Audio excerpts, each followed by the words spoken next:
우리가 경찰에 무언가를 신고하게 되면 경찰은 이제 그걸 가지고 사건 조사에 들어가요. 이때 우리가 누군가를 고소하면 경찰은 피고인을 불러서 경찰서로 이제 불러내가지고 조사를 하게 되는 거죠. 이때 경찰들은 피고인에게 진술서를 쓰게 만들어요. 그런데 이 진술서는 누가 언제 어디서 무엇을 어떻게 왜 했는지 육하원 측의 내용을 가지고 이 피고인의 입장에서 사건의 내용을 정확하게 진술하게 만드는 거죠. 하나님께서 죄를 다스리는 방식도 비슷해요. 사건의 용의자를 데려다 놓고 왜 그런 짓을 했는지 이제 막 추궁을 하는 거예요. 그러나 경찰의 방식과 하나님의 방식에는 차이점이 있어요. 경찰은 사건의 진위를 파악하기 위해서 이제 피고인 또는 용의자를 데려다 놓고 추궁한다면, 하나님은 이미 사건의 진위를 다 그냥 알고 물어보시는 거예요. 피고인 또는 용의자를 추궁하는 것이 아니라 정확하게 죄인을 데려다 놓고 추궁을 하신다는 거죠. 자, 그렇다면 추궁이라는 것이 사건의 전말을 밝히기 위해서 하는 건데, 하나님께서 굳이 죄인을 데려다 놓고 죄를 추궁하실 이유가 있을까요? 아니, 죄인이 정확하면 그냥 바로 징계 내리면 되잖아요. 그럼에도 불구하고 오늘 본문 말씀에서 하나님은 왜 아담과 하와의 죄를 추궁하고 계시는 걸까요? 선악과를 따먹은 아담을 향해 하나님 이렇게 추궁하세요. 이르시되 누가 너의 버섯음을 네게 알렸느냐? 내가 네게 먹지 말란 명한 그 나무 열매를 네가 먹었느냐? 하나님의 추궁은요, 아담 개인의 것이에요. 그러니까 하와가 그 선악과를 줘서 먹기는 했지만 어쨌든 간에 그 선악과를 먹은 건 아담 본인이잖아요. 그러니까 이게 아담의 죄예요.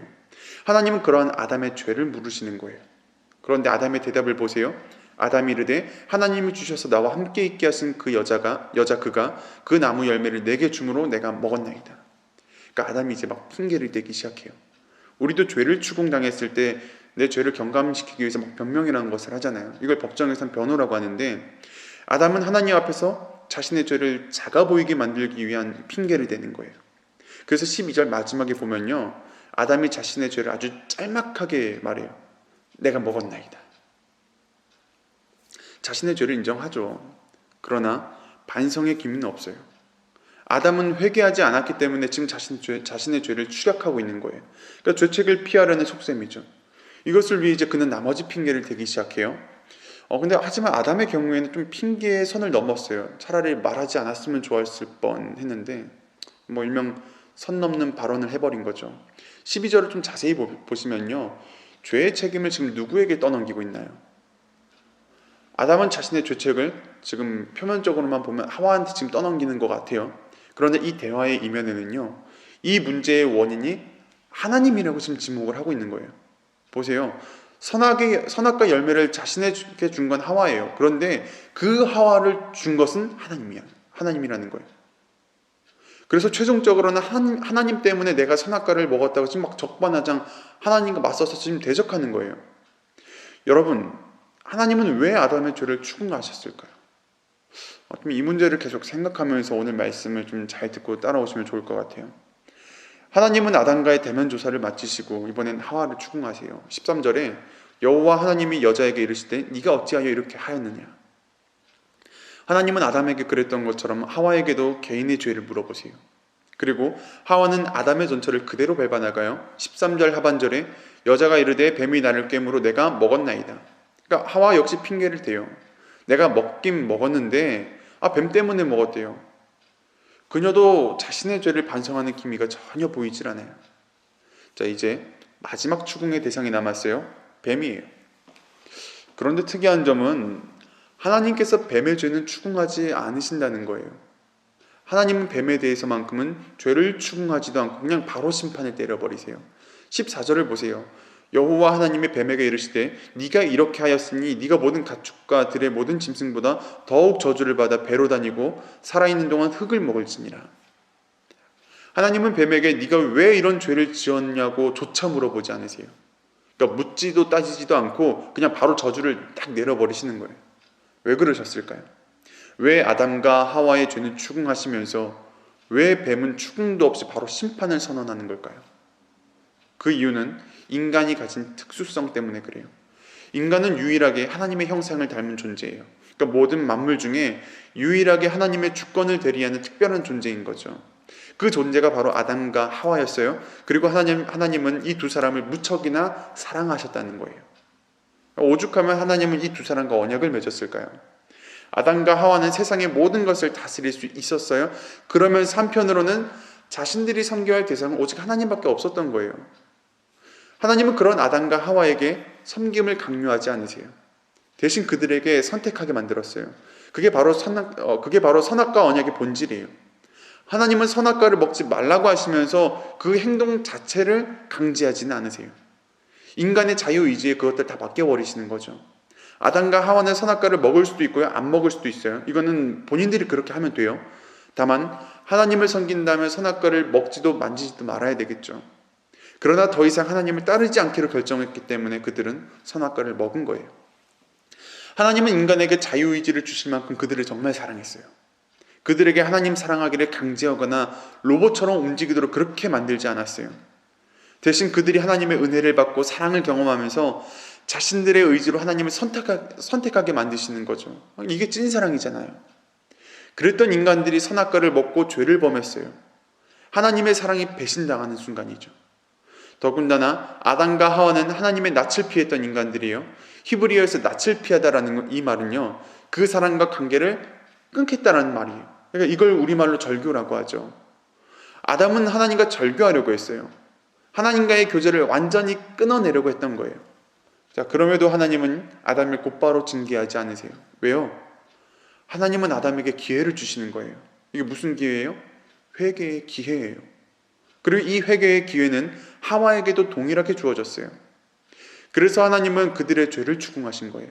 그들의 죄값을 물으시려고 그렇게 추궁하신 게 아니라 어떻게든 그 두 사람들이 죄 가운데 돌아오게 하시려고 그들을 막 붙드시는 하나님의 음성이었던 거죠.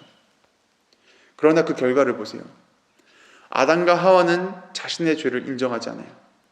회개하지 않아요. 죄는 인정하되 뉘우치지 않는 거죠. 회개하지 않았어요. 자신의 죄를 인정은 하지만 반성은 하지 않는 거예요. 그러면서 자신들의 이 죄책을 다른 사람에게 전가하기 너무 급급해요. 아주 비겁하고 경멸스러운 모습이에요. 그만큼 죄를 지은 인간의 영성이 타락했다라는 거죠. 하나님의 완전하신 형상과는 아주 거리가 먼 모습이에요. 인간은 그렇게 하나님을 안 닮기 시작했어요. 하나님은 아담과 하와에게 저주를 내리세요. 하와는 평생 남편을 의지하면서 해산의 수고와 고통을 받아야 돼요.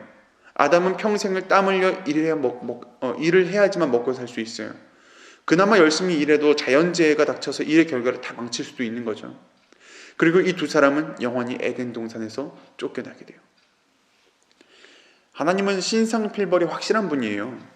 아담과 하와를 사랑하시는 하나님이지만 동시에 죄에 대해서는 굉장히 엄격하게 다루시는 하나님이에요. 공의로우신 하나님인 거죠.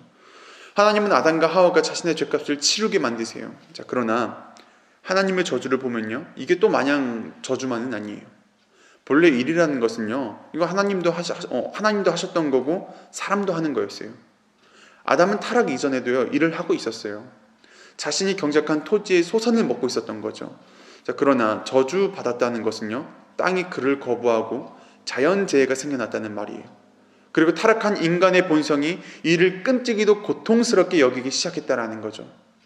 그래서 오늘날 이 사회를 보면요, 일 안 하고 그냥 먹고 노는 것, 이걸 제일 좋은 것처럼 여기잖아요. 그리고 해산의 고통은 인간이 느낄 수 있는 가장 끔찍한 고통 중에 하나라고 말해요. 하지만 저의 아내가 출산을 하고 자녀를 얻은 경험으로 말씀드리면요, 이것은 저주인과 동시에 하나의 축복이에요. 아이를 낳는 것은 이건 분명 고통스럽고 두려운 일이죠. 이건 분명해요. 저도 아내도 출산하던 날 얼마나 무서웠는데요. 그러나 태어난 아이의 울음소리와 함께 생명에 대한 귀중한 본질을 깨닫게 돼요. 하나님은 지금도 생명을 창조하시고 또 그 귀한 일에 우리를 동참시키고 있었다는 사실을 말이에요. 그래서 하나님의 저주는 우리를 죽이기 위한 저주가 아니에요.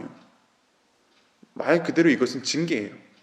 죄에 대한 무서움과 끔찍함을 깨닫게 만들고 또 그것을 경계하도록 만드는 교훈이 있어요. 뿐만 아니라 이 징계를 통해서 우리는 하나님의 은혜를 보다 깊이 있게 이해할 수 있게 되었어요. 그러나 뱀의 저주는 좀 달라요. 뱀의 저주에는요, 은혜가 없어요. 기회가 없어요. 이 저주는 더 참혹한 심판을 예고해요. 뱀을 여자의 원수로 지정하세요. 그리고 나중에 뱀의 후손은 여자의 후손에게 머리가 찍혀버린대요. 패배를 선포하죠. 이것은 창세 이후 이 땅에 내려진 최초의 복음, 곧 원시 복음이에요. 복음이라는 것은요, 세상에 죄가 창궐했을 때 그 죄로부터 하나님께서 어떻게 인간을 구원하시는지 그걸 기록한 수단, 그걸 말하는 게 바로 복음이에요. 창세기는 이 복음에 대해서 분명하게 기록하고 있어요. 여자의 후손, 곧 예수 그리스도를 통해서 악한 사단 마귀의 권세를 물리치고 믿음의 자녀들이 최후 승리할 거라고 우리에게 알려주고 있어요. 이제 마지막으로 하나님은 에덴을 떠나가는 아담과 하와에게 한 가지 은혜를 베푸세요. 그 은혜가 가죽 옷이에요. 메이커도 확실하죠. 메이드 인 갓. 명품 중에 명품이에요.